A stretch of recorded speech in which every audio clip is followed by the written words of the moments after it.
What's good, what's good, what's good in the hood, and welcome back to another episode of the Good in the Hood podcast. I am, as always, your host, Juice. Joined this week with my brothers, J Black and Jimmie Smooda. Once again, how y'all feeling, fam? Man, it's been a crazy week. We just recorded last week, and we talked about the unfortunate murder of George Floyd at the hands of the Minnesota police. And since then, so much has happened. So much has happened. It's felt like a month since last time we recorded. Just about everything that's occurred based around George Floyd's unforeseen murder. First off, just with him being associated with Steven Jackson, the retired NBA basketball player, from just him knowing him and that just growing into Floyd Mayweather paying for his funeral, that growing into the entire world, literally countries across the world protesting justice for George Floyd, just seeing those signs in Japan, seeing those signs in England. It's something I just never thought I would see with my own eyes. I never thought I'd see a pandemic with my own eyes. 2020 is a year of first, not in the best way, but there has been a lot of change from these. A big conversation started off in the beginning of the week because of the protests and how they escalated further. What were you guys' thoughts on those early protests? I was happy, as always, to see people come together. Because, people, people can make so much happen, man, when they come together. You know what I'm saying? Yeah, I know people, you know what I'm saying, always say that. But realistically, man, it's true. And it was good to, see people come together, whether it was for rioting or protesting. You know what I mean? It's good, man. It's always good to see that. Absolutely. How about you, John? Yeah, I think I agree with you. The unity was a good thing. Seeing so many people really get out there and care about it, I thought that was a really interesting thing to see. Yeah, all types of people, all colors, all walks of life, and when it first started, it started off with people just peacefully marching the streets.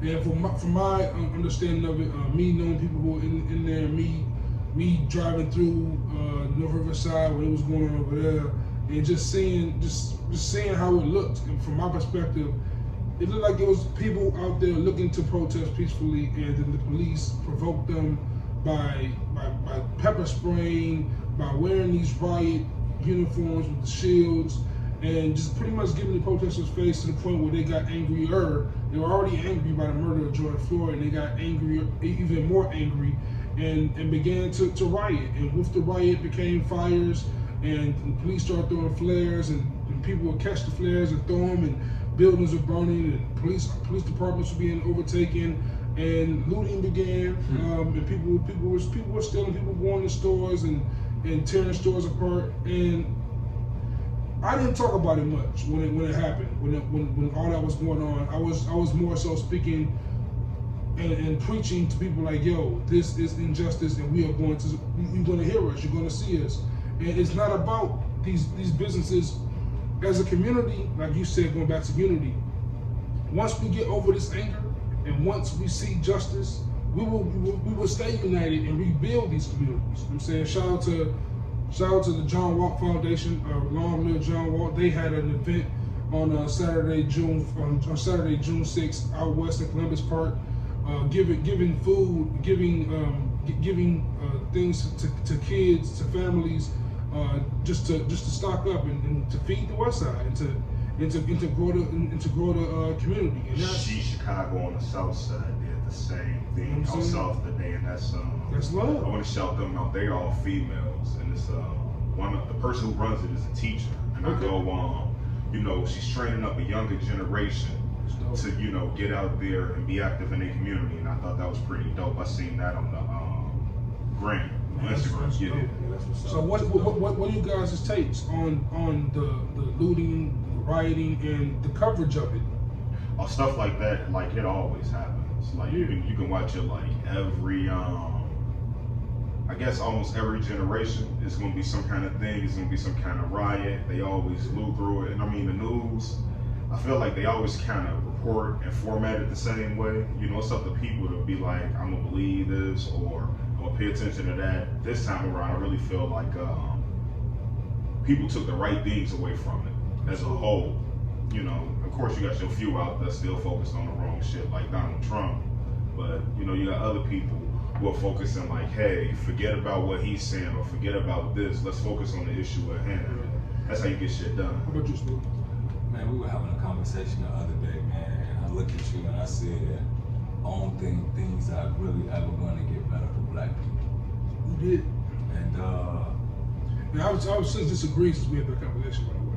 yeah, and I also want to present that conversation too. Yeah, same here. Retract that statement. Yeah, same here. Because, you know, we also had another conversation where we were talking about, I think we Generation Y. So we talk about Generation Z, you know what I mean? Yeah. And I believe that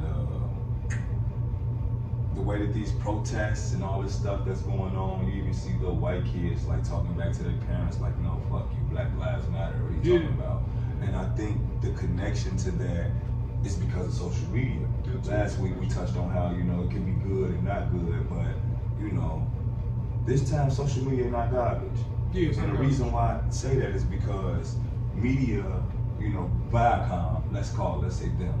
Viacom has a way of perpetuating what media sees, even on BET. You know, that's why you don't see TV networks as a whole. They right, control what they want you to see. Whether or not you're gonna see butt naked women or not. And yeah, so Facebook doesn't do that. That's the importance of podcasts. That's why it's called new media. You know, Facebook and Twitter, you know, they don't do that. You know, they show it how it happened. You know what I'm saying? It ain't no cameras. It's a double-edged sword. Like on the one hand, you don't have no control, but on the other hand, you can't hide shit. That's either. Exactly. That kind of also speaks to like the bittersweetness of like how TMZ reports things. Like TMZ is very shock value, very tabloidish.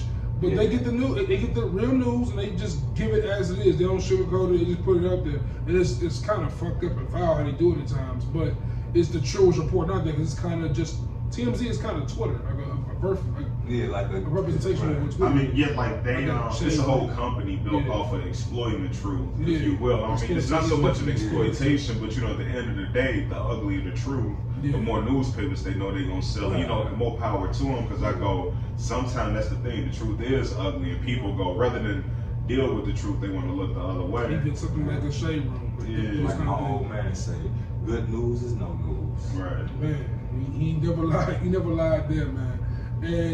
And just going back to like a little bit of the looting and the protests and the rioting, we also seen so much positivity come from that. Like, despite the fact that, of course, and also before we get to that, before I go that way, I just want to say, because I actually had a lot of conversations on Facebook and on social media regarding the looting and rioting. As I was speaking from a place of, we need to stay aggressive. The peaceful protest did not work, as has been since proven, since the NFL has apologized for not listening to Kaepernick earlier.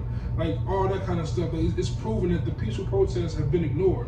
So it wasn't until we got loud, it wasn't until things got pretty violent that they started realizing that these people are really angry. We are doing them injustice to the point where they don't care anymore about anything besides getting their justice. They're tired of waiting. And we finally got to that point.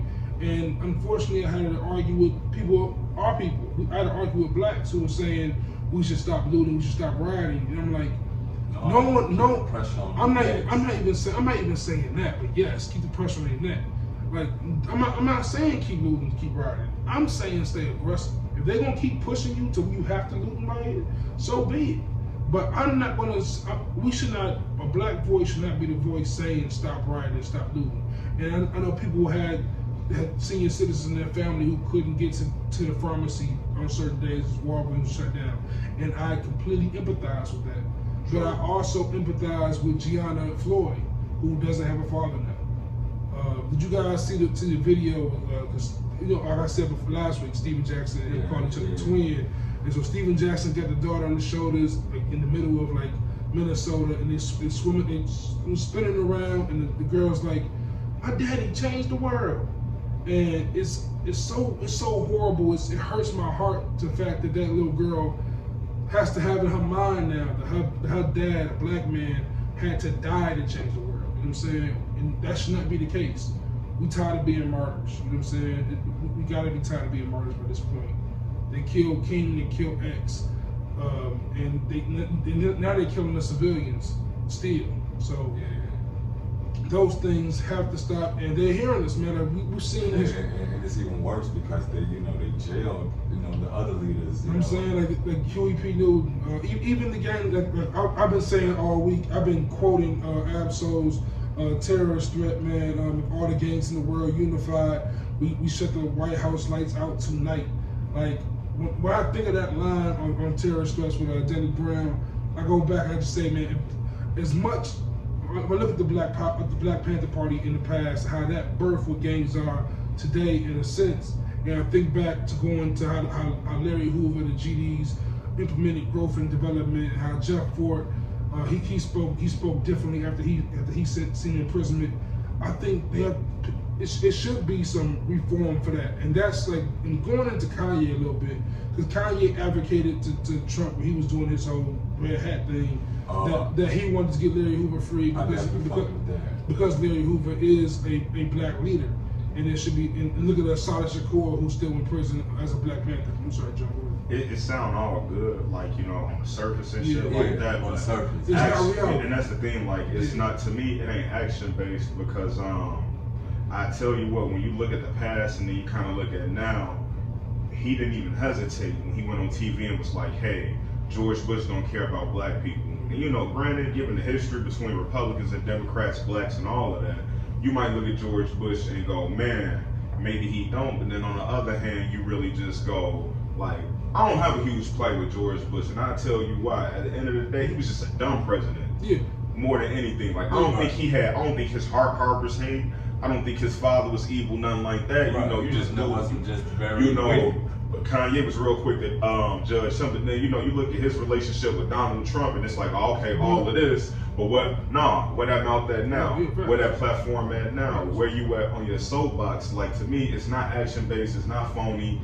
I mean, a year from now, if things go, no matter how things are, a year from now, we'll be talking about Kanye's next antic. Like, to me, I think he kind of sell out, capitalized. I can say the same thing about a few other people, because to me, they choose to put profit over morality, or profit over values, and there's a lot of people. It's not just the Kanyes. It's so many people like that. But I don't know. He one of the worst ones. Because of slavery. And like, say it against what? Because of slavery. And also, like, for me, like, it's a crutch. Man, that's like a crutch and excuse to me at this point. No. And like, not when it's systematic. And also, like, as a Kanye fan, I was happy to see him donate $2 million. But John is right. That is a tax write-off to a certain extent. I'm sure there's a tax write-off there. But at the same time, GLC, GLC from back Kanye's old rapping days, he came out and said that he saw Kanye when he came to Chicago to protest with the people. Kanye told him he never put that red hat back on. He just used it so he can get what he wanted. And of course, that all sounds well and good now. I always believed that to a certain extent. I mean, he's an asshole. He's definitely an asshole. But you know how strategic you got to be to think to put a red hat on to get this man's attention, to get prison reform, and to get other things coming your way. It's just a lot of pieces to that puzzle that just don't fit just right. So, like, in a perfect world, I hope that's what happened. I hope Kanye was just trolling with that red hat. I definitely wish some, like I said, like, even in theory, like, when you hear them in the thing, they sound genuine, they sound great, they sound sincere, but you don't know how to gauge it. And I hate doing this, but, like, just being from Chicago, we all have denounced a certain artist from, like, listening to him, from talking about him, and often Kanye is put in the same bubble as him, and I think that's super wrong. No, it's different. Like, to me, once again, like, I think we talked about this before. Kanye just needs mental health. Yeah, like, if there's a postal child for mental health issues, how to fuck up your life, it's him. It's him. I don't know so much about T.O. because T.O. was off and probably needs some help, but he ain't really. T.O. ain't fucked his life up the way Kanye did. Like, Kanye's marriage, I don't care, trash. I mean, Kanye a billionaire. How you fuck his life up? Because money don't make you. Money don't make you happy. Money don't get you what you want. And like I said, that's because of slavery, man. Do you think Kanye? I'm telling you, I feel like this dude's probably waking up and hating who he is every day, John. Do you think Kanye? Do you think he's a person who can get back to the people and get back on your good graces or your good graces 100%? Do you think he can get back to college dropout, day registration, graduation, Kanye mindset or personality at all to you? I mean, I really couldn't answer that. The only thing I could really hope, like you know how I feel about black people. Mm-hmm. Whether I like it or not, it's no consequence. But to me, it's kind of like, man, can he go be the best that he can be? Do you think? I don't think he can right now because, like I said, the man he needs to be on the couch with Dr. Sebi, Dr. Drew, every doctor out there that's famous. Give them all, like all of y'all should get together, like, hey, do you let's just box this nigga in. Do you guys think He kind of reminds me of like the Joker or some shit. Right, nothing he do makes sense. Yeah, but at the same time, it's like perfect. I think Kanye. Yeah, it would always work out in his favor, but Yeah. nothing he do makes sense. Right. Kanye is, I mean, like I hate to be this guy, but he's a Perfect analogy. He's a Gemini, so he's like one of the people that have to have the attention at all times. But do you think Kanye actually took heed into what Twitter and social media was saying? And because people were literally, it was a hashtag when everything started happening with the protests and the riots. Everyone had a hashtag, "Don't speak Kanye." Like, so see Kanye in the protest, not saying anything, like just listening, not talking really, just moving in motion, and to still make the donations of $2 million into fund Gianna Floyd's college fund, whatever. Like to see him do all that stuff. Do you think he was quiet on purpose, or do you think he just being Kanye? I think it's all on, like it's always on purpose, especially when the always spotlight on you, like it's gonna always be on purpose. And like, and Drew Brees almost like proved like, man, when it's always on you, and it's always like, I'm telling you, Drew was like what he said, and I don't even think he had no malice in his heart when he said it. His timing was just bad. That's the same thing my old man said. That's the thing, and like I don't think it was no malice, but what it is like he said what he said. No, it's not even. It's white privilege. Not really white privilege. It is white privilege. I'm gonna tell you how white privilege real quick. I'm sorry, John. I'm gonna tell you it's white privilege to me because he didn't think. Like he thought from his perspective only. He's like, all right, this is what the flag means to me. Right. He's forgetting the fact that the flag means something else to black people. He's forgetting the fact that when black people see that flag, in some states we see that flag right next to us, the Confederate flag. Like, but him saying that isn't a privilege that we don't have.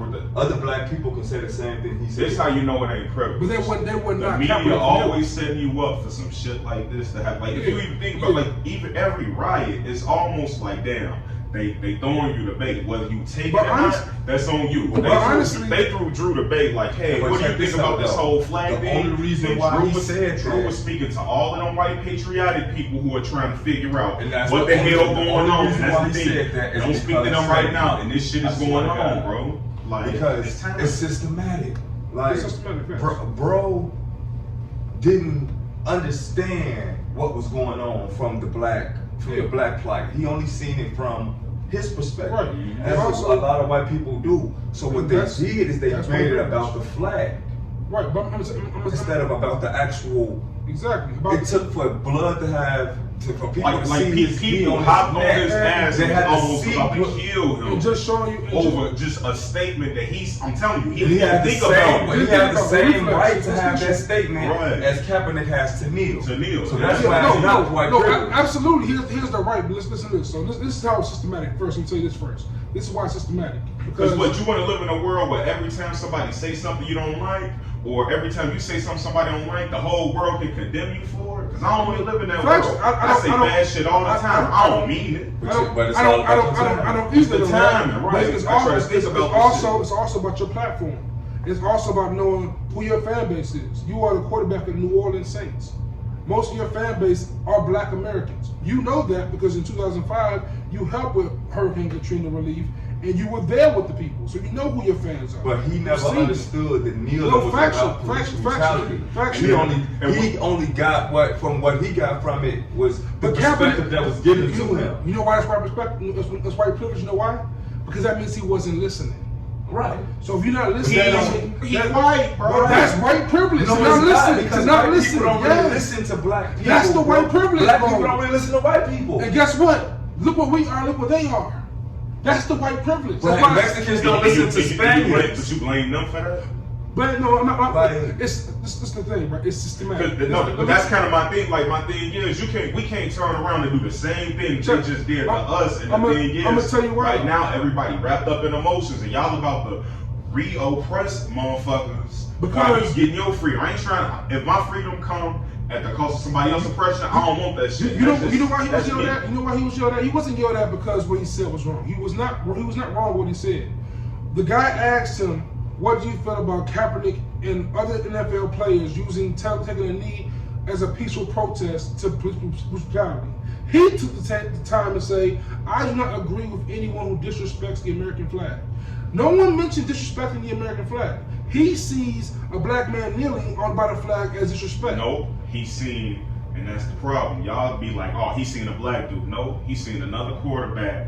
I'm telling you what a man mind is. I feel you, but John, you're a military man, right? So Kaepernick went to Nate Bowles, a man from the Army, and asked him what is a good way to protest while the national anthem is going on. And the guy told him, best way is take a knee. That way, because correct me if I'm wrong, but he said that's an honorable way to protest in the military. Is that a right or wrong statement? I mean, like, he factually told dude like a non-violent way to get people attention, but the thing is, here's one thing about the flag. Everybody get all bent up and butthurt. I spent 5 years where, you got to stand and salute that motherfucker every time you see it. But the thing is, ain't no rules out here about the flag. You can give 2 fucks less about a flag out here. Because to keep it real, and that's the thing. It's on people's shorts, it's on people's socks, but then you open up the fucking Uniform Code of Military Justice, and they like, oh, you gotta take that. I wish I would put a flag on my house. I have to take that bitch down every day. I'm not gonna fly that flag. The flag ain't as important to us as it is to them. Exactly. And that's the thing, but when you dramatize all of the shit behind the flag, to me, you giving this shit power.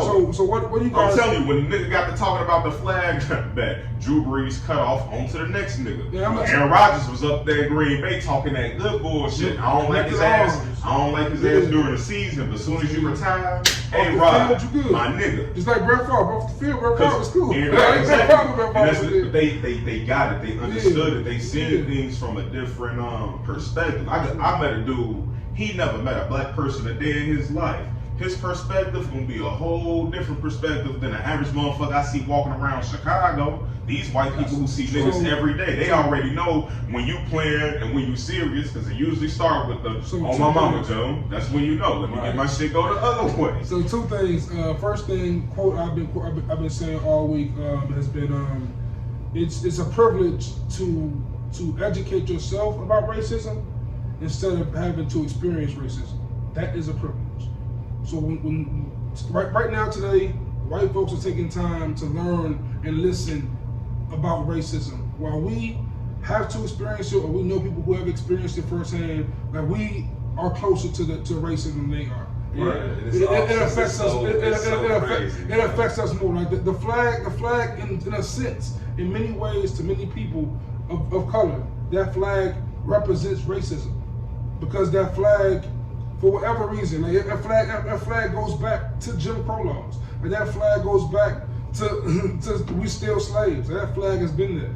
So I don't know. I thought that motherfucker always meant 50 stars for the 50 fucking states and 13 stripes for the original colonies. That's what it means to us. That's all it is to me. It's just a flag. It's just the representation of the state. When I put that bitch on, motherfuckers know, oh, he from the U.S. Just like I can't tell you what's on the Canadian flag, but I'm pretty sure it's like a maple leaf with the. Damn, I know those are Canada. I know China like some shit. But you know, it's a logo. It's a logo. Yeah, it's how you set trip on a national basis. If you ask me, it's but you know, to be like one thing I do want to hit on is like sometimes we don't even look at to our American privilege, because I'm like, man, shout out to all them other countries who stood up in solidarity with us, because I'm like, man.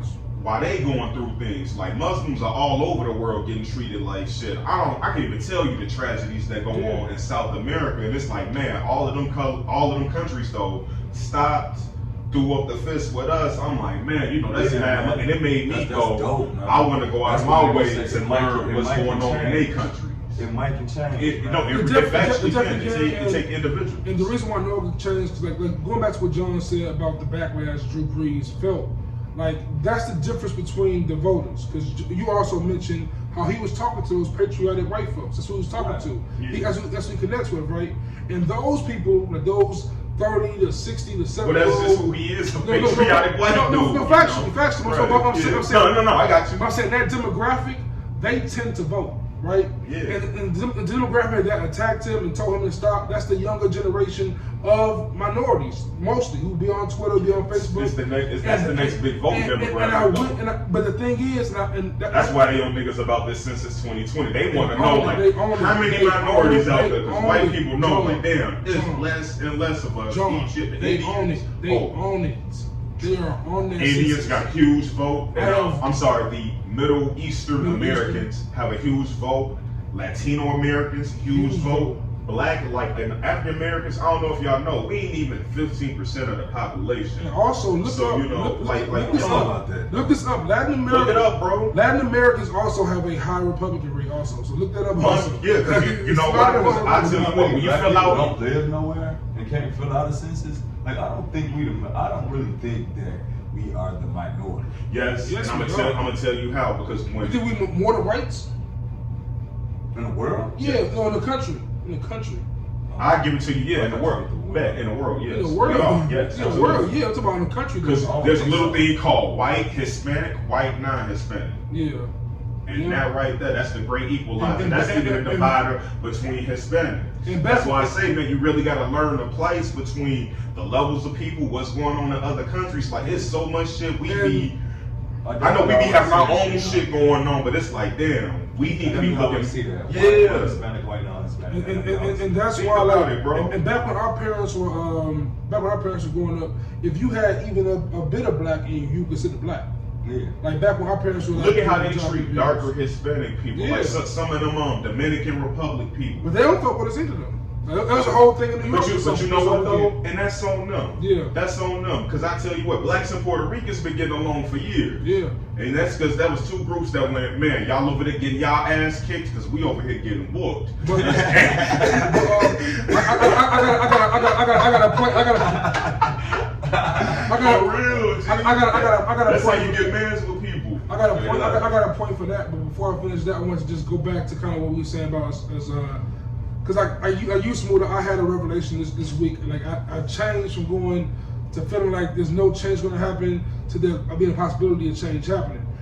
But the reason why I still have 1 foot, like I'm saying, kind of discouraged because of who we have to vote for next, and that's Joe Biden. And I don't think a lot of these kids who are coming up to vote this year are going to vote for Biden. They might just to vote against Trump. First thing first, I'm mad either one of y'all ever said, like, man, I don't think it's ever gonna be a change. Because think about the version of us three who was living in slavery days, right? Niggas was like, man, we ain't gonna never be free. Or think about the civil rights people, ain't like, man, we ain't gonna never be able to ride the front of the bus. You know, for us, and let's be real, all we really have to worry about is not being gunned down by each other and then not being gunned down by the cops. I'm like, if you think about it, our kids, probably ain't even gonna have to deal with this kind of bullshit because you know they gonna grow up around white people, Mexican people, Hispanic, like they gonna see a whole world we can't even imagine. You know what I mean? When we said there was no change gonna happen, probably we meant in our lifetime.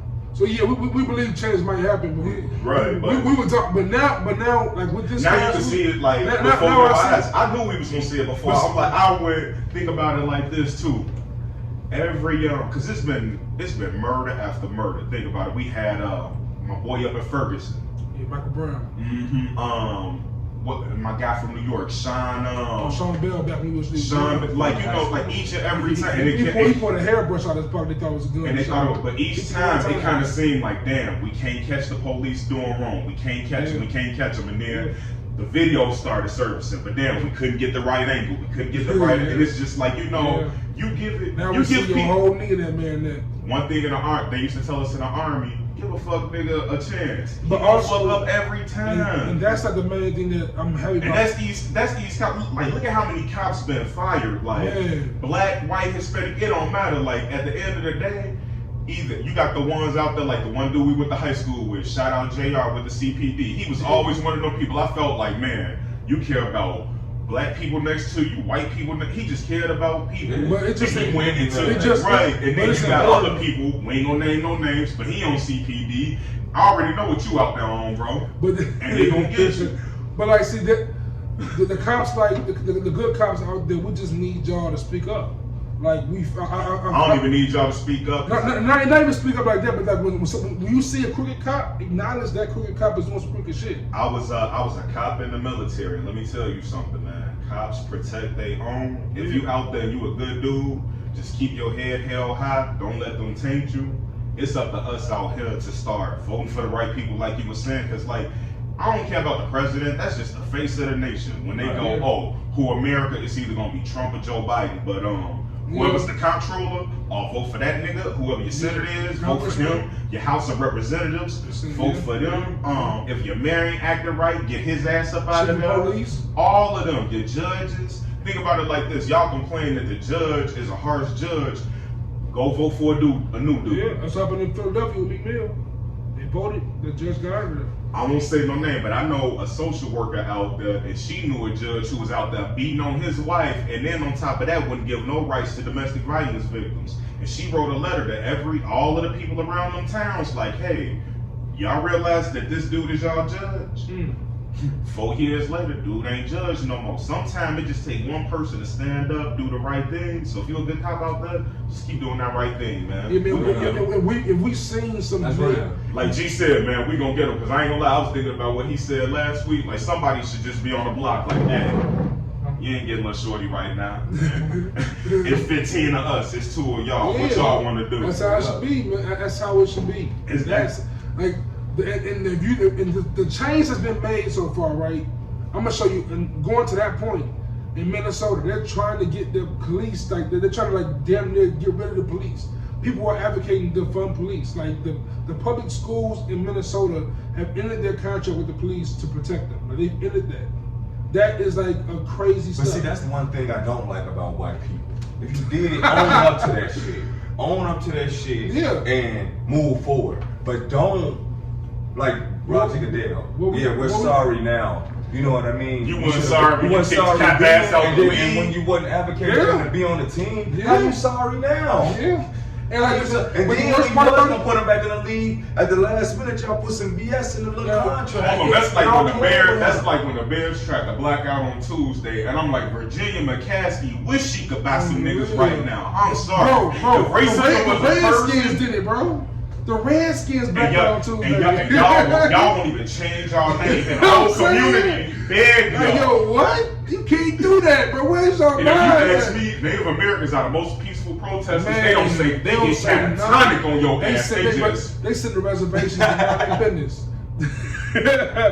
Put some voodoo on your ass, keep playing. You protesting something?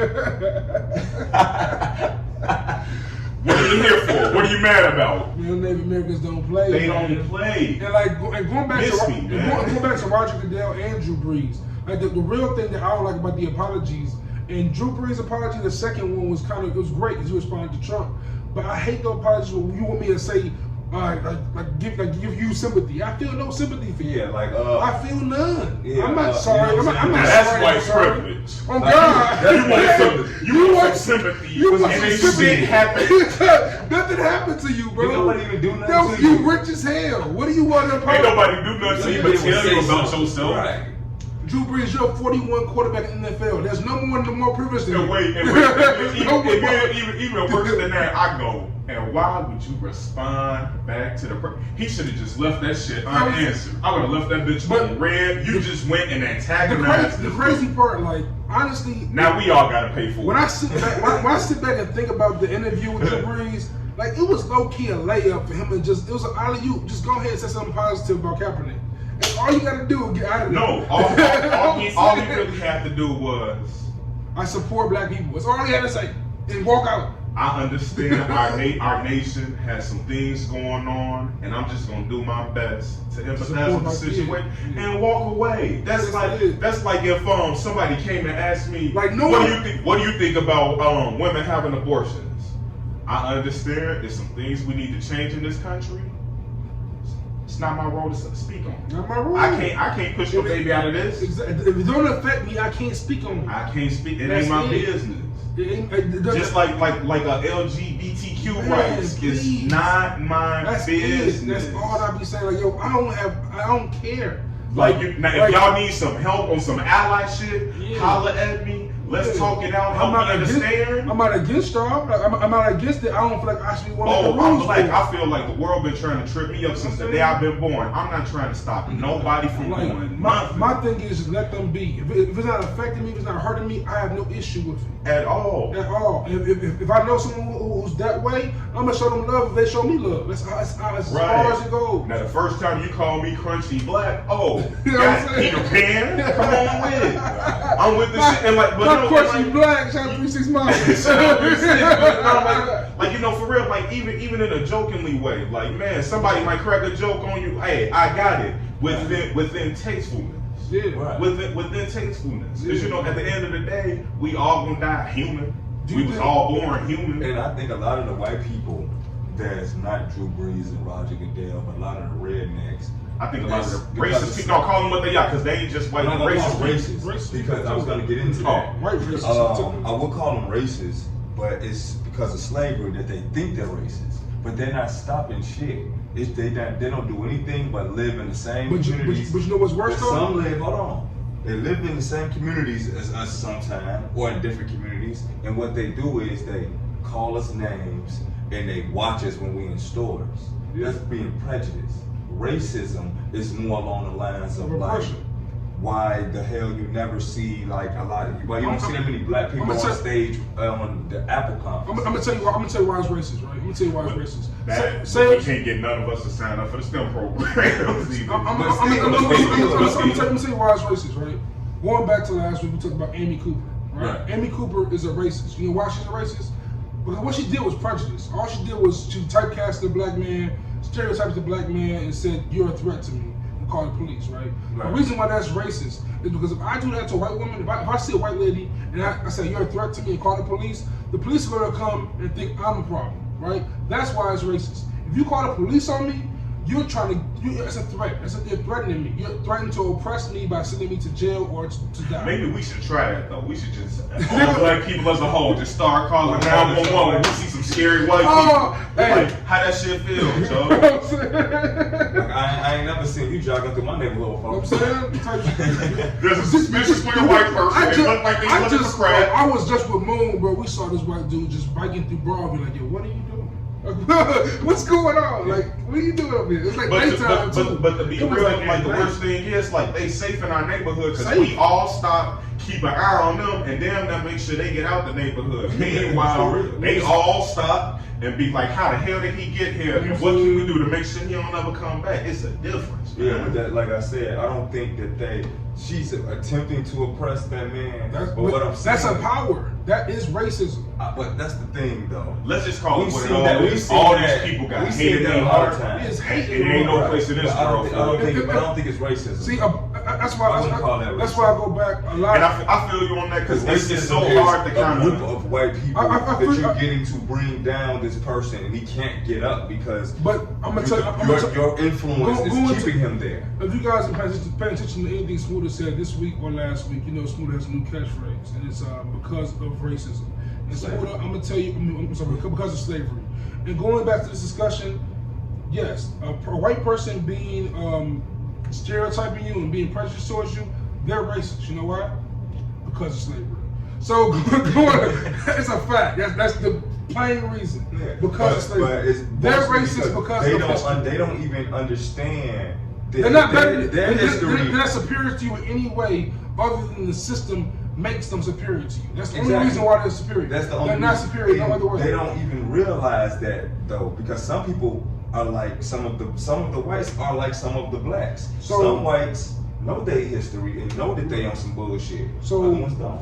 Yeah. With all the change happening, like just the small change that we're seeing occur, as far as Chicago, Lori Lightfoot just said that if a police officer does not have his body cam on while on duty, they are terminated immediately. Things like that have happening. But with Roger Goodell making his statement, and everything in this statement, he made sure he checked off every box. He said Black Lives Matter. He supports blacks. He supports the players, the coaches, and the fans. He said he went through the whole checklist. He made sure he said everything to make us happy. Do you think that Kaepernick will get a chance to play again? And do you think he should get a chance to play again at this point? Y'all gonna chew me up for this? No, go ahead. He absolutely should not get a chance to play again, and I doubt he gets a chance to play again. He had his chance and his opportunity to play again, and to me, like, you know, and got it. I know what he did. I know why he did it. I got it. I get it. Timing. Yeah. Timing is everything. But I go, I agree with you 100% that way. But I go, he has a wonderful guardian angel up there that go, hey, we gonna give you one last shot to get this, because don't get it twisted. He really did take a stand and throw away a ton of money at a time where we weren't even really paying attention to something like this. But like people advocated for him, and a lot of people moved a lot of mountains to get him to try out. That he had what was it, earlier this year? Or was it last year? Yeah, when JC got him to try out and all the teams. And I'm sorry, but sometimes you can't bite the hand that might end up feeding you again. We don't burn bridges like that. But I think in that case, Cap looked at that like it's a win-win for me. I don't need to play. I don't think Cap feels like he needs to play in the NFL at this point in his career now. He factually don't need to. He don't. Like, if he want to go back, he's crazy. So I think Cap took that moment to just get a chance to have all those cameras and all those lights on him again to give his speech. I think he took that for that reason. I think that if the NFL gives him a shot this time, I think it'll be a serious shot. Like, I see petitions for him to be a Vikings quarterback, because the Vikings have really the quarterback, is a fluky one. And it's Minnesota. And it's Minnesota, and that's where George Floyd got murdered. So I can see it happening. Honestly, I remember how Kaepernick was playing his last year. He was playing. It was not the best. He lost his starting job. And it wasn't because he was kneeling. That was a big part of it. It was also because he was not playing well. That team was terrible at that point in time. He really missed Jim Harbaugh. When Jim Harbaugh left, his game really demoralized when he was a Super Bowl quarterback. He did get hurt, like you said. I hope he gets a shot. I don't think he necessarily deserves one, but I would love to see that brother get his shine and get those years back in his career. I don't know. I think so Cap might be back. Lineman can blow him. There you go, nigga. You know how they gonna try to do it. That would never happen. We'd be off that team so fast. I think he's best out there as a motivational speaker. Maybe somebody who go around to the schools. Like he could even go back into black neighborhoods or any neighborhoods he so chooses. I wish he had a podcast. I wish he did something more where he was speaking more and getting his. I don't think he should do that, because I don't think he's a political figure. They're making him one, but I don't think he should. I don't think he articulates himself in that way. Right. I think he should be cool. He was making his point about what his point was. Now go Colin Kaepernick. Me seeing what this, because of course all the Smoke podcasts have been out for a while now, but just seeing what this George Floyd murder has done for Steven Jackson. Like, Steven Jackson, his speaking has gotten much better. He seemed like a person that can be one of those leaders who can lead for us, like who can speak and get things truly done on a big scale. And it's dope to see that. And keeping it into sports, the NBA is back. July 31st, it looks like. 22 teams coming back. And as a Chicago Bull fan, me just seeing The Last Dance for the last few months, it's devastating to know that the Bulls are so bad now that they're not one of the best 22 teams in the league. It's laughable. I hope Jerry Reinsdorf enjoyed the summer he did have of postseason with Last Dance, because he won't be seeing the postseason, it looks like, the next 2 years probably. What do you guys think about the NBA coming back? 22 teams, all going to be stationed in Universal Studios in Orlando, going into, I think they said, October 12th. And then probably starting the season either on Christmas or maybe late in January, February. Next season. Yeah, next season. I don't even really know how to feel about it, to be real. Like, it's I would have rather seen the NBA July or August Madness and then try to resume the regular season that way. But I understand why they did it the way that they did, because it's not fair to these guys.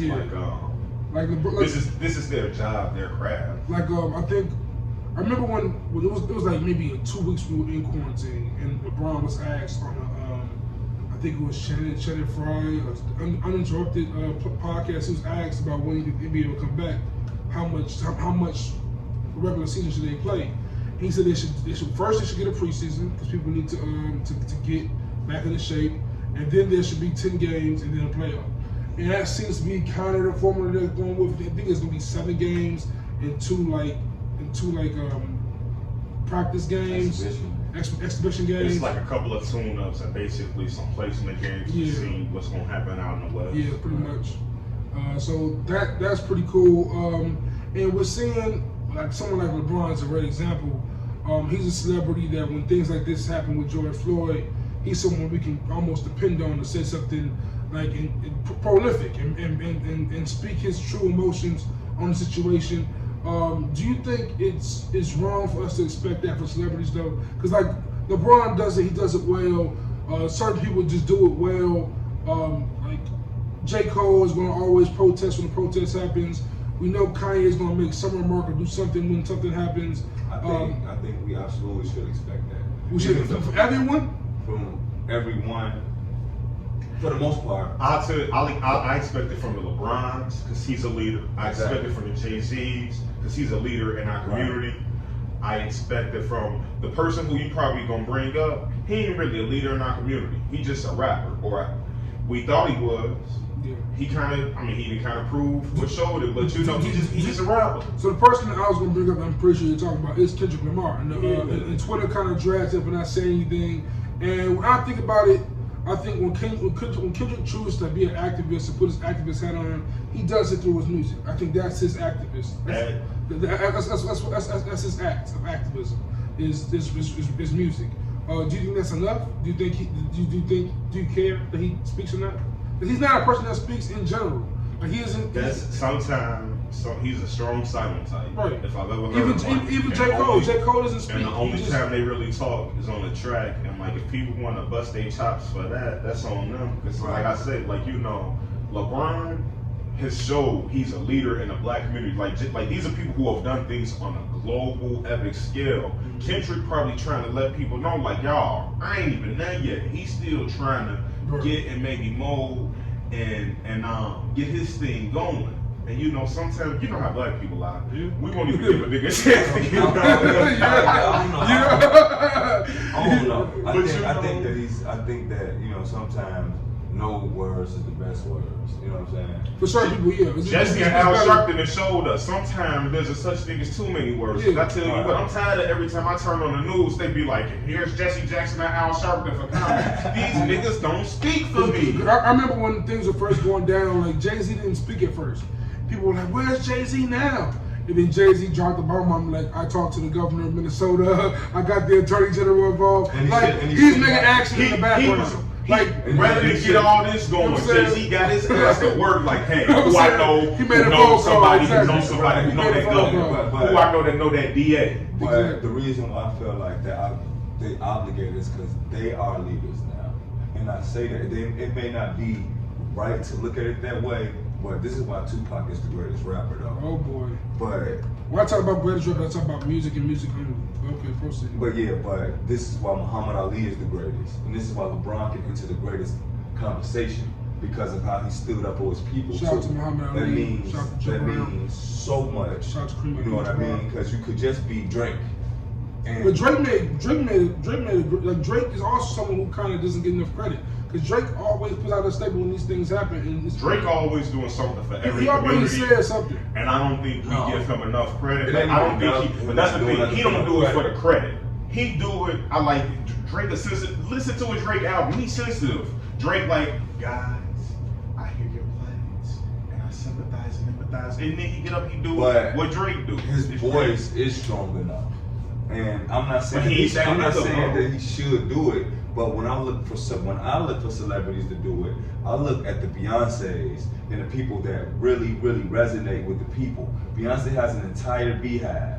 If she says fuck Donald Trump, her Beyonce beehive probably will too. And that's white and black. But I don't want to put her in that position either. Also, because she's probably cool and like, man, I kind of I think people on that pedestal know how to handle these situations. Exactly. Like, that's why me and you ain't up there, because I ain't like, y'all already know I'm gonna make the impulsive decision and worry about the consequences. I'm be the asshole speaking. I'm be the asshole giving my opinion. And yes, Tupac. That's what makes Tupac so great. Because he rapped about it and he talked about it and he was out here like that. Like Tupac is deeper than the music when it comes to shit like that. Tupac was an activist. But that's who he was. And that's the thing. Like, I don't want to ask somebody to be something that they not. Like Drake, I don't need you to get up there at a podium if that ain't you, dog. Like Tupac was raised. Writing a check is you. Tupac was raised by Afeni Shakur, like an activist. He was raised to be an activist. That was in his blood. Yeah. And like someone like Hov, he's always gonna be able to be an activist in a certain sense because he asked for that. Hov wants that. Like I'm looking at a Jay-Z quote right now, one of my favorite Jay-Z songs, Blueprint 2. He says, "I put dollars on mine. Ask Columbine. When the Twin Towers fell, I was the first in line." Yeah, you know what I'm saying? Donating proceeds on every ticket sold. I was on the road. That's how you judge Hov. No? You know what I'm saying? So like that's what makes Jay-Z a leader. He asked for that. While Kendrick Lamar, J. Cole, a lot of these guys who don't speak much, they rather be on the ground with the feet and marching and you know, we gonna be all right. Like that's what Kendrick gonna give you. He don't give you an anthem to get us through the oppression. While Jay-Z and LeBron are going to make the moves to get us through. You need to be in the middle of the hood doing that then. How you know he's not? Singing that song. And I'm not saying that he's not. Yeah, but I'm not saying that he's not. I'm just saying when you like, honestly, if you think about it, right, speaking for, they have to see you speaking for them. If you think about it, right, like when J. Cole was in the march in North Carolina, how many 6'5" dreadhead light skinned dudes in North Carolina probably, you know what I'm saying, they look like J. Cole. So they probably spotted him. 5, 10 Kendrick Lamar probably can get through LA without people knowing it's him. Right, and I'm not saying that he's not doing it, but it's the thing about like, we expect this. We expect that from the leaders, you know what I mean? Absolutely. And going back to Last Dance a little bit, I talked about when I mentioned how bad the Bulls are. Michael Jordan was killed in the Last Dance for him not donating to that. I forgot the guy's name. I'm sorry for that. The black politician in North Carolina during that time. And now he and his Jordan brand are donating $100 million over the next 10 years to racial justice. Same thing about Kanye? You think it's the same? I think Jordan knew he had to do something. I feel like that the pressure's on him. And I think it's a great amount. I think it's a gracious amount. I think if Michael Jordan did nothing and said nothing publicly, I think he would have been killed. I really believe that. I mean, but like once again, it's too little, too late, because the first time somebody died over a pair of your shoes, you should have been like, damn, what can I do to make a neighborhood better if we're gonna keep it above? Talk about it. It is what it is. Like, you know, like we know who he is. We know who. But once again, I don't look to Michael Jordan as a leader in the black community. Exactly. He's a leader. He's not Michael Jordan. He's a superstar. Now, if I'm looking for leaders in the athletic community, okay, Tom Brady, Michael Jordan, these might be the type of like Tiger Woods, Michael Jordan. These are people I'm looking for. You're great athletes, terrible people. Fine. Tiger Woods is definitely a terrible person. He's definitely a terrible person. But like, you know, great athletes. It's just it's who you are, and that's the difference between a LeBron and a Jordan. If I'm LeBron, I don't care if y'all think I'm the greatest player when I retire. I'm definitely gonna be one of the greatest black figures y'all have ever seen in sports. He's definitely the greatest black figure I've seen in sports. And that's what made Kobe so special, right? Because Kobe on the court, Kobe was so Jordan-like. When he retired, man, he retired that whole Jordan thing. Like, he retired all of that. He was just a human. Like, when he retired, he went into I really loved how the man retired and settled into being a father, and he went like, man, what am I gonna do? Like, he was out there yelling, speaking to other NBA players in all of their languages, giving them tips, giving them pointers, and like, to me, that was a person who went, I want to kind of be if, you know, God forbid, if he wouldn't have passed, he would have been a person we looked at like, hey, that was a sports figure who retired but stayed around the game to make it better. Man. He was trying to make the WNBA better for women. And one thing is, if we got any female listeners, you know, got it, maybe some of us dudes should tune in, but y'all got to make them leagues for y'all sisters too. Like, you know, at the end of the day. Yeah, that's a fact. Like, it's gonna be hard for WNBA to grow with trying to chase the man. I Let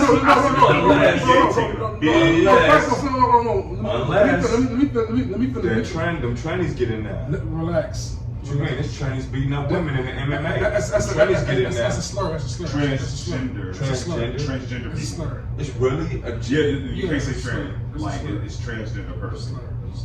We give you your whole body instruction on that later, bro. What I was trying to say was you gotta ask one of them. It's not. I know that, but it's like relax. I don't know. But going back to what I was trying to say, I wasn't saying it was gonna be hard for it to grow. I was saying it would be hard for the WNBA to grow if they were chasing a male fan base.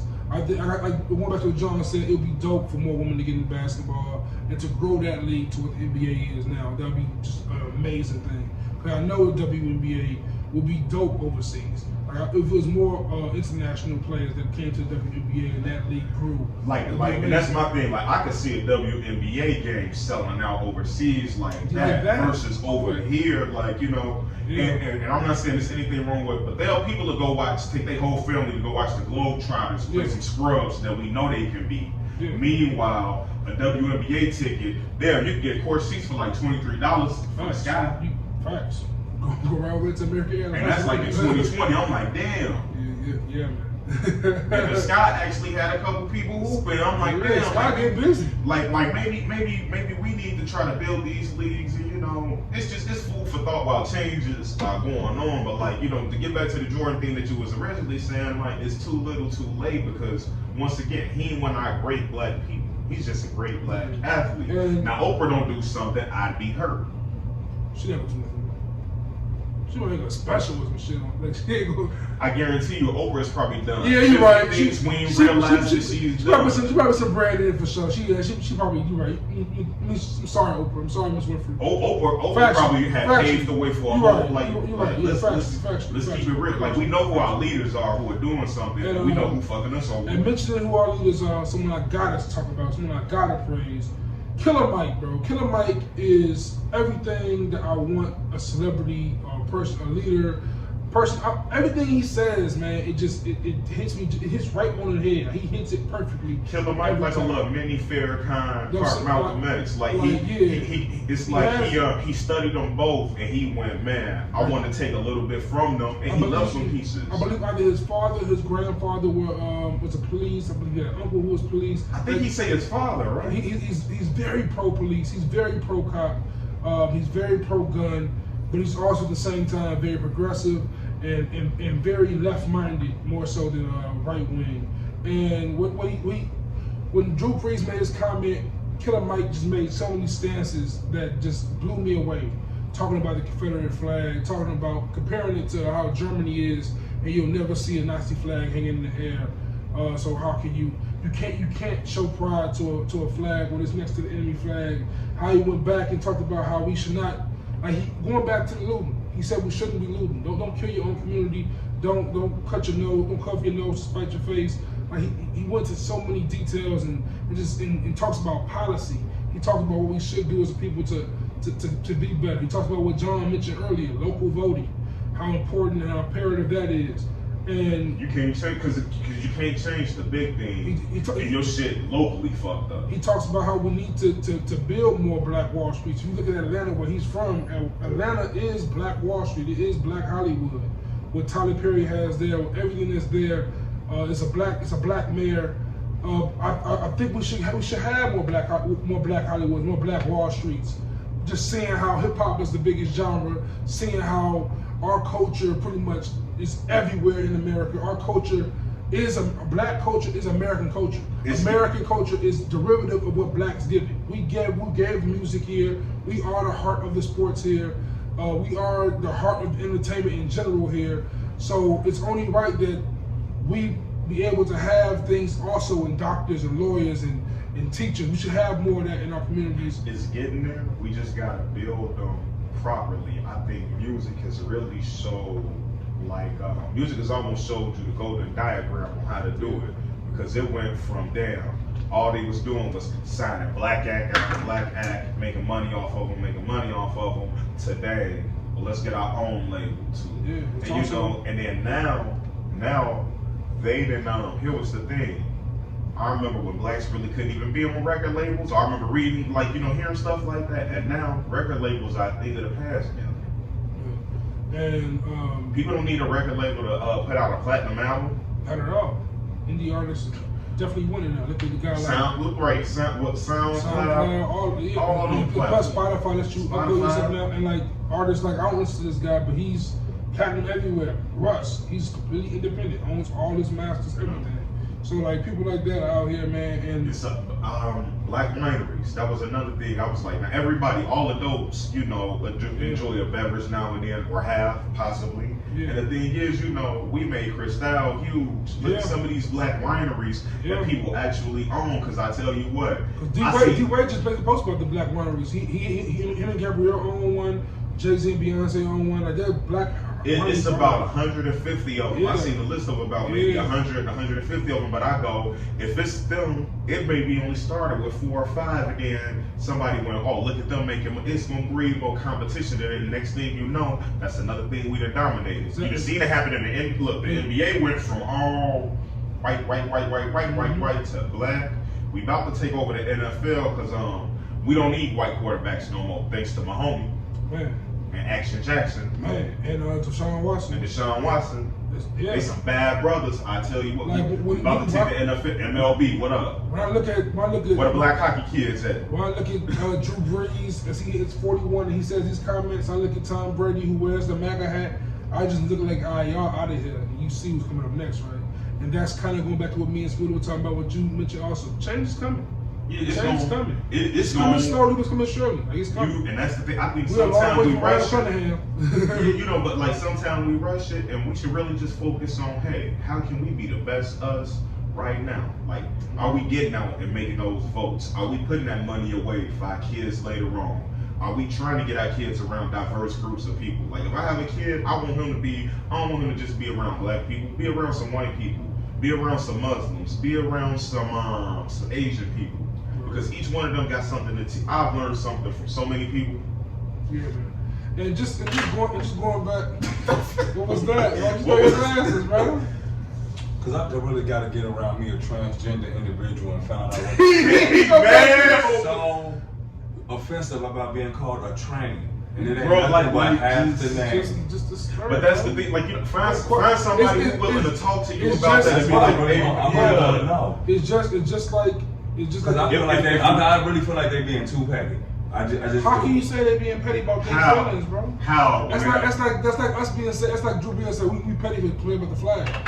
It's their feelings. I cannot control that. If a group of people, not petty about the flag because it's not about the flag. If a group of people come to you and say they feel a certain, the flag. If a group of people come to you and say, how you gonna tell somebody how to feel? I never said that. No, but you, like I'm saying, you saying that they being petty. And what I'm saying is, if that's a feeling that resonates inside of them, how you gonna tell them not to feel that? Because you also got to feel it. Just like but I can always feel I told somebody how I feel like they're being petty. I feel like they're gonna have to explain to me why that's not petty. That's all I'm saying. I'm gonna tell you how right now. And once they do, you're gonna have to take that at face value, bro. Because they're gonna explain it. I'm gonna tell you why right now. Very simple. Tranny, right? Right. Blackie. Okay, let's move forward. So don't call me Blackie. Right. Don't call me Blackie. It just kind of sounds like, because it's almost like you making it sound like that. If someone calls you Blackie, how you feel? I mean, bro. How you the transgender that call me Blackie Black? It don't matter who calls you Black. No, I called you Blackie.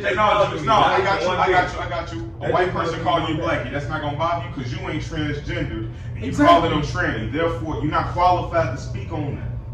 No, I'm telling you, it ain't not. Don't even wonder about it. Don't let it beat you up. I promise you. I be like, man, is this? Nope. Don't worry about it. Ain't nothing to do with you. Because the nigga ain't never got shot minding their business. If you came to me, you know what I mean, bro. You know what I mean. If you came to me as a stranger, right, and I don't know you, and I call you skinny, and you get offended, I can't question that. I can't question it. If I'm offended, I'm offended.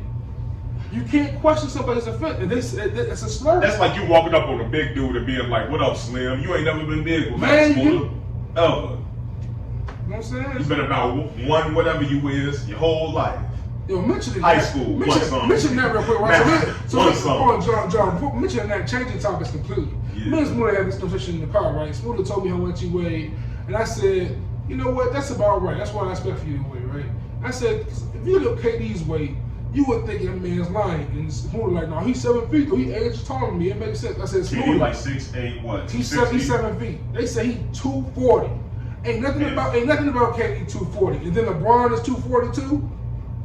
But he's shorter than KD. 240. Have you seen Kevin Durant without a shirt on? I really think that you're putting too much. I can see his whole chest plate. You're putting too much, and you don't put enough effort into it's your fat to muscle ratio. He has no muscle. That's like being. That's not true. That's like that man being- has incredible muscle to move the way he do. Yeah, but I mean, like it's not massive, not muscle. It don't have to be It has to be muscle. That's It don't what have to be massive muscle. It just has to be He has muscle. muscle, that's thick. bro. You got thick It's not muscle fat. fibers. It's muscle. Right. Okay, I'll give it to y'all, man. It's just some bullshit that me and Smooda had this conversation about earlier. With everything going on, like I gotta tell y'all, it's my homies. I don't think I told y'all yet, but like, man, I think it was Monday or Tuesday. Right while all this is going on, I was on like Facebook, Twitter, everything. I was on just debating with people all day about race and riots and looting. I was doing that all for the first like 2 days, and to the point where I entered this horrible, just like feeling of depression. I was at that point where I felt like there was nothing going to change. I was just out of it. I just felt like people just don't get it. They don't. Going by what I saw when I was talking to other people, they don't get it. I didn't feel that way. Shout out to my homies Joe. We talked to him. He calmed me down a little bit. Told me to watch some funny cartoons, whatever. Watched Avatar and just had a good, and just took the internet off completely. And the big reason I got to that point for me, at least I feel this way, is because usually I go to music to calm myself down, and just while I listen to music, I don't know, maybe because I listen to music so much that I've gotten to this point where I'm just almost kind of tired of hip hop. Let me correct myself. Tired of new or trying to find new hip hop and listening to new hip hop. I was getting to the point where I was exhausted by it, and it wasn't until I listened to Freddie Gibbs Alfredo, and that helped me out a little bit last week when that came out, and I was cool. But even still, I just after a while I found myself just going back to old music I listened to, old mixtapes. Listen to a lot of R&B. I put a lot of stuff in that wasn't modern hip hop. I got to a point now where there's so much music in my head space that it's hard to put more vowels in there. It feels like at times, you know what I'm saying? And sometimes it could just be me needing to decompress and step away from music and step away from everything and just meditate in complete silence. I'm not sure what that. Maybe that's what it was, but typically music does help me out. And now that I'm in a better state of mind, in a more clear state of mind, first thing I want to say is everyone, especially black men out there, check on your mental health, man. It's something we don't talk about a lot. It's something we don't express a lot.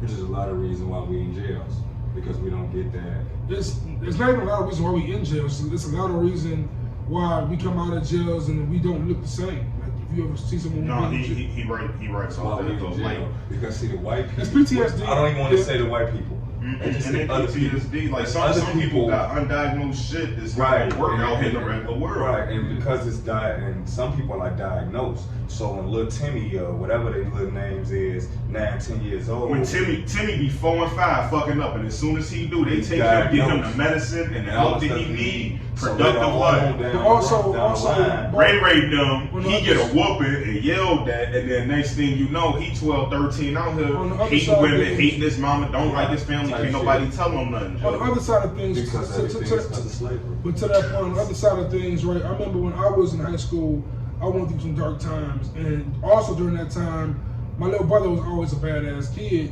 They tried to prescribe because of my situation. He tried to check up on him, and they gave him some Adderall for ADD, and he wasn't the same person. My pops was like, no, he ain't gonna be on this. Like, so it's also that. Like, so everything isn't diagnosed, isn't as cutting dry as right, diagnosis. your father realized like, hey, nah, he good, and took him off. But the thing is, Ray never got looked at, bro. Right, that's facts. And he just got locked up. He said it like 2 out of 10. Like we special cases having our gas in the house to take us to do that. There's 8 other motherfuckers that ain't Their parents don't even care about them, niggas bro. who just see their daddy on the weekend, and 5 other moms who ain't never seen their daddy. Right. So we were blessed in that sense. Right. There's a lot of niggas in jail because they didn't have daddy. Hold on. But that's Wait, why- this that's is why I insurance for everybody thing. That's still new, bro. Like, But they that's probably why- ain't even had insurance back then. Or I can't tell you how many times I got my mom is a social worker. I can't tell you how many times people want their kids to get diagnosed just so they can profit off of it, yo. That's true, too. If you just trying to get the state check, like, damn, at least get Shorty his damn medicine and take him to the appointment. But But the only time they want to do that is when it's check time, Joe. Miss me. Yeah, but going back to what I was I wasn't trying to say that everyone needs to go like. All right, so what I was pretty much trying to say with the mental health thing was, especially Everybody should go get screened. no, everyone should go get screened. But what I was trying to say in regards to what Smooda was saying, we're all in jail because of it. What I was kind of trying to get to was it's also because of your community, right? So, like for instance, like you guys said, Ray didn't have a dad, right? I was fortunate to have a dad. Ray dad in jail. Ray dad in jail probably because of his mental health. He's in jail because it's the system, and the system putting him in jail hurts Ray's mental health. You know what I'm saying? So that's what I'm saying. I'm saying the system has created it to a fact that we all should definitely get checked out. Right, but we also It's look not at good for us to win. We just got to try not to lose. But That's I'm saying- all you gotta do. But like even now, we living in a world. Every time I look up in every hood, it's more and more people with programs like, let us help you with this, let us help you with that. After all of this, you don't think they finna be in the hood with every program that they can be. Yeah. But once again, like I was saying earlier, But sometimes we won't take advantage of what people offer. Right, but that's what I'm saying. The community got to really work with it, and they can't be like. No, I can't get no food You shit. can't drop your kid off to holler at a psychiatrist and then be 2 hours late to pick the motherfucker up because you outside doing that. Because people do shit like that. But also, Getting high, niggas do doing shit. this. Right, niggas do shit like that. They just like the people in the black community be on that type of BS too. Like, that's why we gotta be better. Right, we gotta be better. With all that being said, what I was trying to, what I also want to do is, thanks to what Killer Mike's message was as far as building the black community, doing black banking, getting black doctors. If anyone out there is a black psychiatrist or black therapist, hit us up. I'm looking for black psychiatrists in Chicago in that area because I believe that I want to go into therapy and go and see a psychiatrist, but I just don't. I want to see a black person. I want to see someone that looks like me. I think that's just an important thing to me. I'm a big fan of The Sopranos too, and he had an Italian doctor. And he just became instantly comfortable with that. Yeah, I mean that just plays a super role in it. It does. The coolest thing is when we was in 7th grade and we went to science class, bro, and Mr. Bush was in there. Shout out to Mr. Bush. He came to my grandmother's funeral, man. Real shit. My God. Yeah, Mr. Bush. but that was definitely, I would never forget that, having a black. Only one time in my life did a black man ever teach me something in school. Not my grandmother's, my great aunt. And I saw my great aunt's funeral because of course, him being from Maywood, he knew my cousins who were my dad's age. He knew them, and just seeing him, I was talking to him like, man, you don't understand. I said the exact same thing to him. Like at St. Eulalia, who's all black kids, and we had like 2 black teachers, Mr. Taylor, the librarian / gym teacher. Right. We had Miss Terry, the 5th grade teacher, and we had Mr. Bush. And he was the only person in the band that taught me something in the class. Taught us something, right? Exactly. Right. But Mr. Taylor was the librarian. He'll sub sometimes, but he didn't really teach us anything. Right. Like Mr. Bush was teaching us science. So while I was talking to him, and of course in the setting I'm in, I'm like tearing up, like, bro, you don't understand. Like outside of my pops, I ain't know any black dudes like science for real.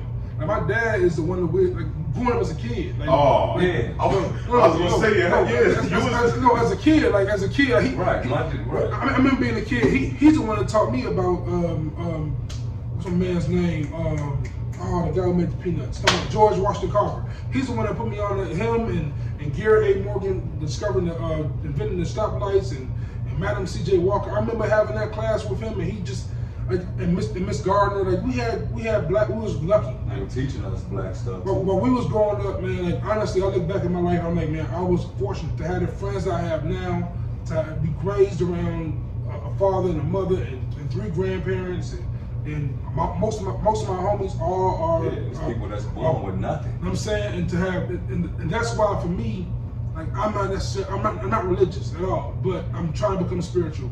I'm trying to get because like now, I never really prayed before, right? Never really in my life. But after my grandmother's passed in December, now I pray to her. Like I see a blue sky, I see a picture on my phone, I pray to her, and it clears my mental health. It's a better way of meditation for me. Right. I'm talking to someone that I love, like she's there. You know, so like I said, man, like everyone just like, and especially in this time, because right now we're so angry. Like I feel your rage out there. I feel it. I felt the rage. I felt the anger, and just contain it and calm down, breathe. I was trying to keep everybody calm on last week, and I was telling everybody. And you also said fuck the Africans. You definitely said that. I wouldn't have said that. But I'm sorry, y'all don't think I'm gonna say it this week? You should have reminded me, because I still say fuck the Africans, Joe. Come on, no, for real. And I ain't talking about the ones who be over here be cool. I'm talking about the ones who come over here with that stuck-up ass attitude and think they better than us. Because let's be real, let's play the granddaddy game. What was your granddaddy at when my granddaddy was getting stole, Joe? Oh, you ain't got no answer? Yeah, bye. You talking about 2 months? That don't be All right, change the topic. Stop the Uber. Change the topics. A few weeks back, me and John did an episode. Coming with the bootleg watch. I know what time it is. A few weeks back, me and John did an episode, and we teased this right here. We thought it would be best to wait for Smooda, because Smooda it's more than me, because I consider myself a walking music library. When it comes to mixtapes, Smooda is the walking hip hop mixtape library. I don't think it's a mixtape I've heard that Smooda hasn't heard. That's for sure. And I'm sure there's 1,000 mixtapes Smooda's heard that I've not heard. So shout out Section 80 that you put me on. I listened to that. Word. That's not my top 10. That's not my top 10. I consider that an album. So I'm consider it a mixtape. That's considered his debut album, supposedly. So really? That's what they put down. I figured it was his mixtape. I did too. It's on that Piff, but it's considered his first album. It's the only album released on Top Dog and nothing else. So I was like, all right, I'm not putting it on my list then. I'm gonna put that one down too. Okay. So who wants to keep? First off, how many you got, John? You got 5. I just don't listen to music like that. Like it is what it is. That's fair. We're considering doing some more lists soon. Some more lists will be coming up, so stay tuned for that, of course. John, since you got 5, go ahead and keep your 5 on. I did No Ceilings, The Soul Tape 2, Dedication 2, Self-Made, and So Far Gone. I just do that on that. Self-Made. I got to put a Drake on. Self-Made, that's Ross? Yeah. Okay. That's Ross or that's Maybe? That's really like Self-Made Volume 1 was MMG. Okay, word. Okay. But that was the one that had Fitted Cap on it, bro. And I'm like, man. Is that the one with the Power Circle? Yes, Gunplay and Kendrick and all that? Word. Okay. You go ahead. I think I got 8. 8. Okay. These are in order in which I like them, not necessarily in order. That's all that matters. If a mixtapes I don't do best, I do my favorite, because it's hard to. A mixtape is all subjective. You got ones that rap over people's beats. You got original music. It's a bunch of stuff to consider. Dedication 2, because it's number 1 on the list just because it's Dedication 2. Dedication 2. First mixtape on the front to back. I think it dropped like a week before Carter 2, right? Something like that. Around the same time. Might have been after. Okay. So Far Gone, just because it kind of changed how we looked at music, how we looked at mixtapes in general. Cushion Orange Juice. Rich Forever, Rick Ross. Return of the Body Snatchers by G-Unit. The first Soul Tape. Return of the Body Snatchers had a Be Good to Me on it. Yeah. I almost fired. V5, Lloyd Banks, How Fly, Currency and Wiz, and No Ceilings. Shake that ass. Damn, so Wiz got 2 and Weezy got 2? Yeah. Banks in there twice with G and Ep.15. Okay. So for me, man, it's really shows all three of our listening, like what we listen to. Because Smooda is almost pretty much what I expect. You got Fabulous on that anyway? Soul Tape. I hear you, I word. Alright, so for me, my number one is J. Cole, Friday Night Lights. For me, I remember that album dropped. It was like, a mixtape dropped, and then we were waiting for his first album for so long. He just dropped this album on us that pretty much felt like an album. It was way better than his album. Way better than his debut album. Yeah. Number two for me, I feel like this mixtape dominated the Northern mixtape ever. That's Drop 3. That mixtape, I feel like it was everywhere for everyone to hear at all times. I think every song on there, he pretty much out-rapped the original song. Upgrade You. I can't even tell you how many times I heard the original version of Upgrade You. Or Show Me What You Got. I heard the Wayne version more than the original versions. Number three, like Smooda, Wiz Khalifa, Cushion Orange Juice. 09, Special Year. First year I had a car for real. Kept that album in there. Creative Show, how the Dame Dash. Number four for me is Kendrick Lamar, Overly Dedicated. Shout out to Chris Miller, he put me on to that mixtape back in 2010 in my own Mikal basement. Never forget that day, super dope. What's on Overly Dedicated? ADHD? Yeah, ADHD. No, ADHD Section 80. Overly Dedicated. Is on. That's a Schoolboy Q album. On Overly Dedicated, there's Ignorance is Bliss. You got Heart Part 2. You got what's that joint? Michael Jordan. Too Much for These Hoes. Too Much for These niggas. Yeah, sorry. It's a bunch of heat on that. Nothing but heat. It's a great mixtape. For number five, I'm holding down for Chicago. This is this artist's only good project to me. Acid Rap, Chance the Rapper. Pusha Man is one of my favorite Chance songs. The outro to that song is absolutely amazing. Shout out to Saba, he bodied on Everybody Something. You got Cocoa Butter Kisses with Vic Mensa and Twista. It's just a bunch of heat on that album. Lost with No Name. It's a bunch of heat on that mixtape, and Chance dropped the ball after that one. Number six, man, another re-entry. I think all three of us have this mixtape. Lil Wayne, No Sellings. Once again, that's a mixtape. I remember the homie Charles to drive me to school every day back on to the JUCO, and he'll pick me up every morning. And one morning I told him, bro, wait 1 second, I'm gonna be late today. No Ceilings just dropped. I gotta put his mouth on it. I burned it on the disc. He probably dropped you off and picked me up. Ran it downstairs, gave him that CD, and he played it all the way through. Run This Town was the first song to come out, and I remember when I first heard Run This Town, I was like, C-A. How? How so ready for D-War, C-A-R-T-E-R. Yeah. After that, Lupe Fiasco, Revenge of the Nerds. Then I go Drake, So Far Gone, another joint we all three have. Number 9 is J. Cole, The Warm Up. First project I heard from J. Cole, it was right after all Hip-Hop.com dropped out. Jay-Z's first artist on Rock Nation, North Carolina rapper J. Cole. I instantly go, who's this dude? Put on to come up. A week later, The Warm Up drops. I'm like, oh shit, J. Cole's my favorite rapper probably for a while, and that's how it happened. And number 10, I'm gonna end it with Smooda's number 1, Dedication to. Bang bang. And I got a few honorable mentions. My favorite Fab is Soul Tape 2. Agree with John on that one. Joe Budden, New Music 4. Wale's More About Nothing. And Big Crit's Returning Forever. And of course, Elzai's Illmatic. He rapped over every beat of Illmatic, and yeah, man, fire. I just want to say that Soul Tape 2 was very dope. It's not in mine just because the Soul Tape 1 has more replay value to me. I heard Soul Tape 2 before Soul Tape 1. But 2 just remind me of good times and Willowbrook. What she from want? what I'm talking about. Louis Vuitton. That remind me of your Sylvan Apology with the black on the bottom. Just that Soul Tape 2. Just hearing that, I just think about Soul Tape 2 is something. Right before you went to the Army. Yeah, I was gonna say, yeah, when we used to just be cooling all the time, though. Soul Tape 2 was definitely a vibe. The winter. The winter came, then that summer came, and John came to Maywood, was coming to Maywood every day. Hey, I was like, John, you got with Chevy and Philly. Starting all the shit. Oh, man. Shout out to Foe.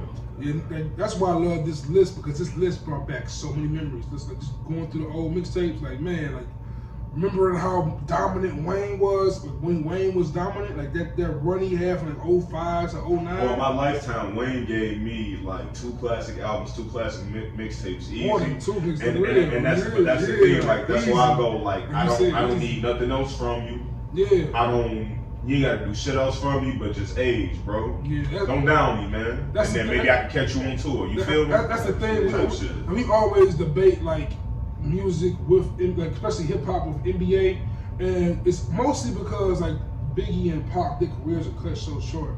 But like Jay-Z, like we always try, like I always say, Biggie and Pac gave me enough. He like I wish Jay-Z would stop rapping. Right, like at this point, honestly, at this point, I wish he did. Because every song is gonna be like, Blue Ivy did this, and like, I got this, and I did. Like I told Smooda before a long time ago, when Black Album would have been his last album, and the last thing I heard from Jay-Z was my first song. Oh, he might be greatest ever. Might have been the greatest ever. Like even with like, but I don't know why it would be without American Gangster, but he probably would be the greatest ever with that. That's the thing. Like you know, I feel what you mean. It's a give and take. So like I say, that's why at this point I just don't need him to rap no more. Same thing with DMX. If DMX was just stopped after Grand Champ or something like that, like it would be like, man, like DMX. 3. Now that's when it was like. There's a difference between Hov and DMX. Like DMX, and like he really did keep kind of getting locked up to the point where he catch some fire and they'll lock him up. He'll kind of cool down. Same thing with Benny Siegel. Like you really don't see them for extended periods of time, and it's like, damn, how come I don't get a new album? And then somebody be like, yeah, you know he was in jail. Like no, and because that's before the internet. We ain't had none but magazines. Right. That's why I wonder how it's gonna be for like cats like, because this generation, cats like. You see how broke rappers really was back in the day, because when they went to jail, they was in jail. And jail. Even worse than remember on Cribs when they put the Method Man, Red Man actual crib? That's why that was Red Man crib. Matter of fact, that wasn't even love. That's why I wonder with this nigga had an apartment. That's why I wonder with this generation, how is it gonna be for cats like Kodak Black, who been in jail there for 4 years? Like it's just interesting. You see how these kids react to Tekashi. Bro, they can rap from jail. Like Tekashi though, he a whole nother thing because like we were saying, was that was never a dude street who was, and we knew that.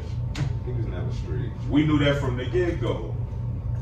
But I don't know why they let dudes like that even get past with these kind of issues, if you ask me. Yeah, man. Ben got his ass. I wish I would have took one for the team and got his ass. I knew it would have played out like this. I can't believe how it's like he's literally just laughing with the fact that that's my he out laughing and playing, and it's like, bro, you care nothing about these people who lives, like, granted they was on their way to jail. We can all agree on that. Yeah. They was all gonna get themselves in trouble, but like.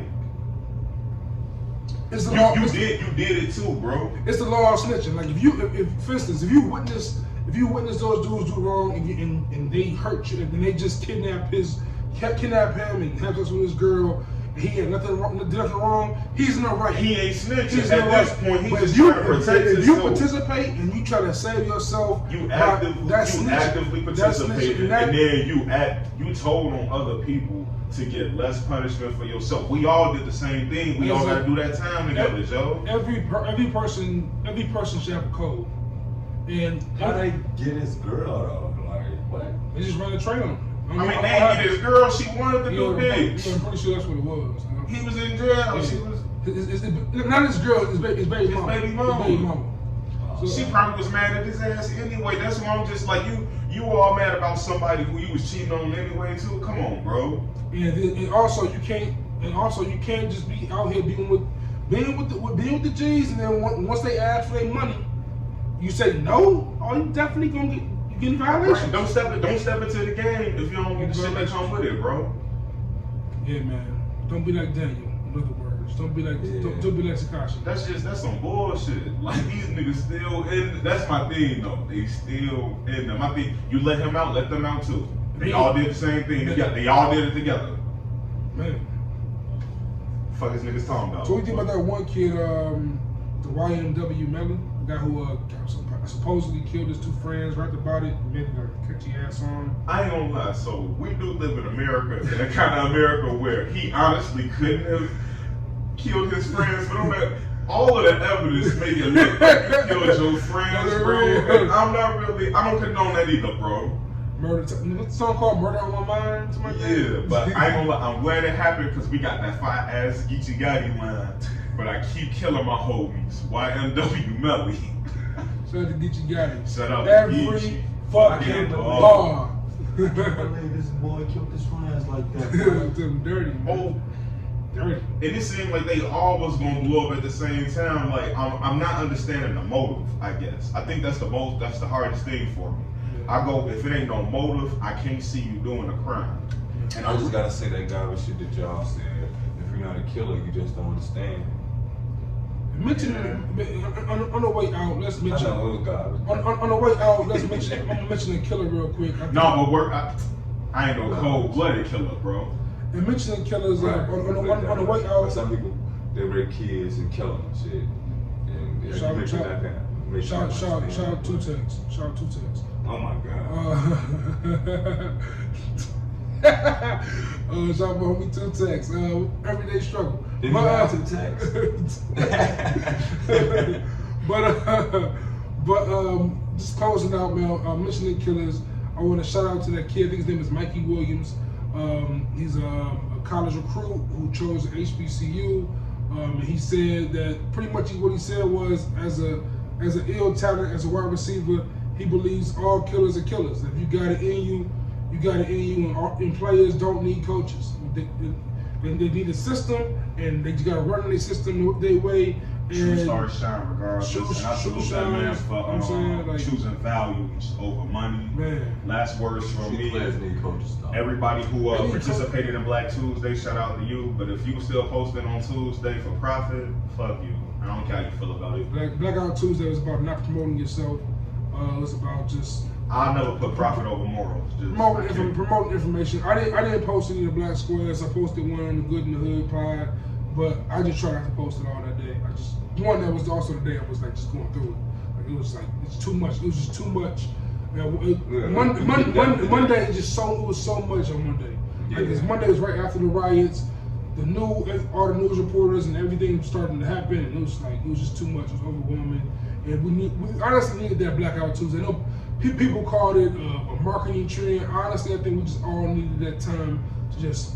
No matter what the trend was, like the one time everybody could do one small little bit. Yeah. Like you don't have to you can't put your phone down, go for a walk, spend some time with your family. What you think of this idea that people talk about? I guess Trump's birthday on June 14th, and everyone's gonna post the Obama picture and just not mention Trump's birthday. What do you think about that trend, that idea? Oh, I mean, the man barely exists to me. Like the only time I really don't know that he alive is when he up to something on TV, actively antagonizing people. Other than that, I try not to, because I go like this. If I go on a man's Twitter, I'm giving him, you're giving him that clout. If I watch him on TV, I'm giving him that clout and that attention that he seeks. And like, if there was ever a time to get this nigga help, bad person that I can't help but give him that attention, because I'm sorry, man.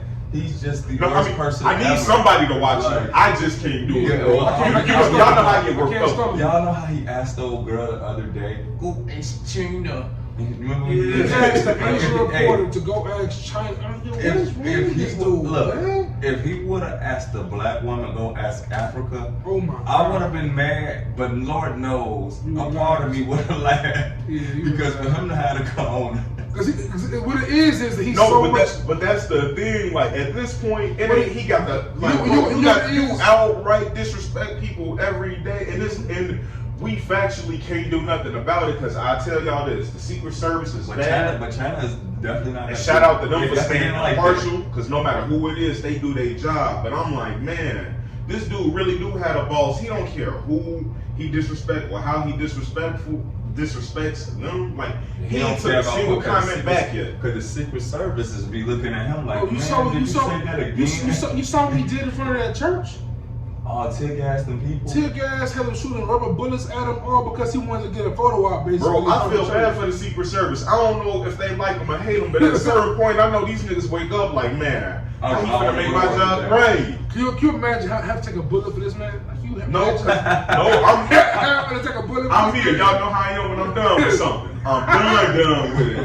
I'll quit dead in the middle of a fucking speech. John, say it please for It's people. never too early and it's never too late. Dip! Like a chip. And with that said, man, it's about that time for us to dip, man. It's been $1:30, $1:34 and going. Shout out to my brothers again as always. It's always a pleasure to speak to y'all on and off the mic. Pause. And I just want y'all please to continue the conversation and join the conversation. Follow us at Good in the Hood Pod on IG, at Good in All Hoods on Twitter. Email us at goodinthehoodpod@gmail.com. We're on Facebook, facebook.com/goodinthehoodpod. You can find me on Instagram and Twitter at JuiceJVP. When I give out y'all Instagrams and Twitters, feel free. At the crib, Joe. At Jimmie Smooda on everything. That's IE, no Y. And you heard Jake Black is at the crib, Joe. As At always. EA Crib, Joe. And we are currently at his crib. And with that being said, man, we are out. Thank y'all again. Peace. Oh yeah, I want to give a shout out to